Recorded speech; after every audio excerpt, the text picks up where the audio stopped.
જુઓ, આમ આદમી પાર્ટી મજબૂત છે ગુજરાતમાં. આમ આદમી પાર્ટીના હવે એક પણ ધારાસભ્ય ક્યાંય જવાના નથી. મારી મીડિયાને એક વિનંતી છે કે કોઈ ધારાસભ્ય કોઈ પાર્ટીના રાજીનામા આપતા હોય અને એમાં તમે તુરંત અફવાઓને ધ્યાનમાં રાખીને અમારા ધારાસભ્યોના નામ ચલાવો નહીં, મહેરબાની કરીને. અમારા ધારાસભ્ય ચેતરભાઈ વસાવા નથી જવાના. કોશિશ કરી લીધી, કેસ ખોટો કર્યો.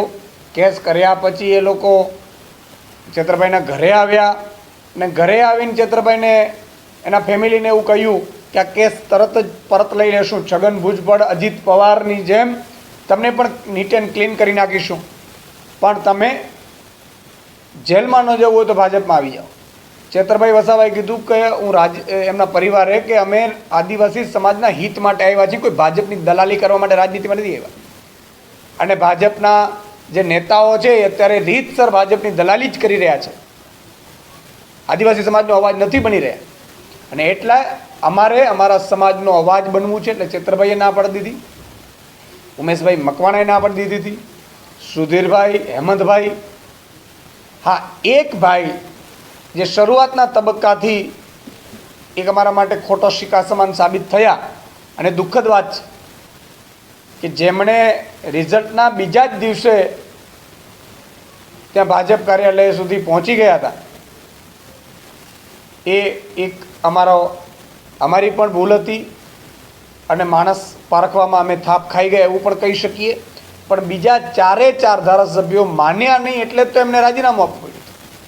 એટલે કોઈ રાજીનામા આપે કોઈ પાર્ટીના એટલે તરત જ આમ આદમી પાર્ટીના ફલાણા ધારાસભ્ય રાજીનામા આપે છે, ફલાણા ધારાસભ્ય રાજીનામા આપે છે. આનાથી નુકસાન થઈ રહ્યું છે એમને.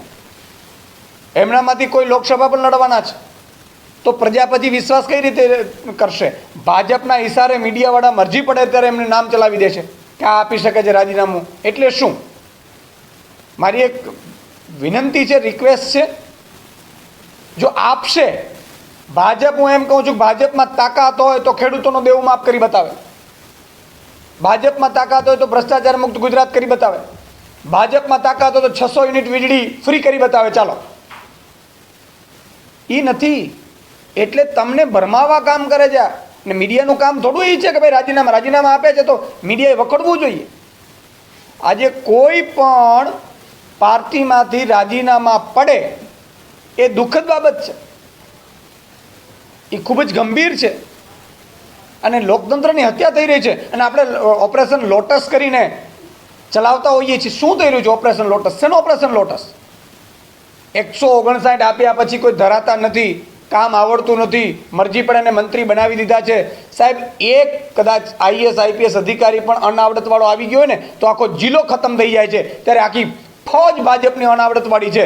ગુજરાત ક્યાં જઈ રહ્યું છે એની કોઈની ચિંતા નથી. લોટસ, ઓપરેશન કમળ, એટલે શું થઈ રહ્યું છે? આ ખૂબ જ દુઃખદ ઘટના છે. આ ભારતની લોકતંત્રની હત્યા થઈ રહી છે.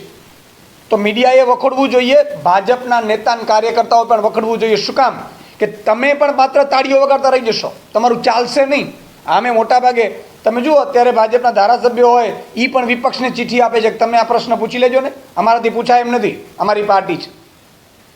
મોટા મોટા શેર ખાં પોતાને માનતા હતા આંદોલનના નેતાઓ અત્યારે બિચારા ક્યાંય ખોવાઈ ગયા, દેખાતા નથી, ચૂંચા નથી કરી શકતા ભાજપમાં. શું કામ? ભાજપમાં આવો બકરી જેમ ડબ્બામાં પુરાય એમ પુરાઈ જાઓ, ચૂંચા કરવાનું નથી. ગુજરાત લૂંટાતું હોય, દેશ લૂંટાતું હોય તો તાળીઓ પાડવાની. આ સિસ્ટમ છે. અને હું તો એમ કહું છું જે પણ જઈ રહ્યા છે ભાજપમાં એ પાપના ભાગીદાર થઈ રહ્યા છે. પેપર ફૂટે છે એના શું એના પહેલાંમાંથી પ્રોત્સાહિત થઈને તમે જઈ રહ્યા છો ભાજપમાં. ઓપરેશન લોટસ અને ભગવાન રામનું મંદિર, ભગવાનનો રામનું મંદિર કોણે બનાવ્યું છે? આપણે બનાવ્યો છે, આપણે રૂપિયા આપ્યા છે ભાઈ. અમારા રૂપિયા ભગવાન રામનું મંદિર સુપ્રીમ કોર્ટના જજમેન્ટથી બની રહ્યું છે અને અમે વધારે રામલલાના દર્શન કરવા જશું. આમ આદમી પાર્ટીની સરકાર બની હોત તો ગુજરાતમાંથી તમામ વડીલોને તીર્થયાત્રામાં મફત રામલલાના દર્શન કરાવતા. તો એ દિલ્હીથી જશે, પંજાબમાંથી પણ જશે વિનામૂલ્યે. દરેકનો તીર્થધામનો આપણો અધિકાર છે. એટલે આ એક વાહિયાત ભાજપ દ્વારા એનો ભ્રષ્ટાચાર દબાઈ જાય, એની અણાવડત દબાઈ જાય એટલે સોચી સાજીશ કરેલું છે, ષડયંત્ર છે. અને એની જનતાએ જાણવાની જરૂર છે. અને મહેરબાની કરીને મીડિયા અમારા 4 ધારાસભ્યો વિશે ફરીથી કોઈ એવા ન્યૂઝ ચલાવે નહીં ઓથેન્ટિક વગર, એવી મારી વિનંતી છે.